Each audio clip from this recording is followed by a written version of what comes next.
Aphelele Makhongwana, Ngangelizwe, Mthatha, igama lecompany yami u-AP Brick Trading, senza izitena apha eNgangelizwe. Icompany yami iqale ukuregistrarishwa ngo-2018, but ingakwazi ukusebenza until when NYDA assisted us in 2022 with e-funding getting material. Into eyenziwa icompany yami kwenza u-M6 block, but the aim is to do all the concrete material as well as other building material. Company yami incede ngu-NYDA, my funding getting material, because before NYDA didn't strategy pulling across the sugar to ground. It was just basically an idea until NYDA came in. The process was very easy, especially the online process, because there is no paperwork. In fact, it's my company, but I've been able to employ people after the funding by NYDA. Currently 1, now we are 9.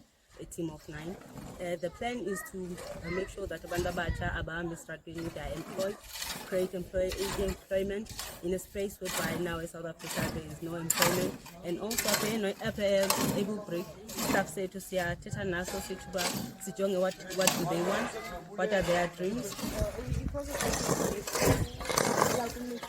That material kusebenza dust, and then by Nikolande or Basidayaba, and then that's how they get the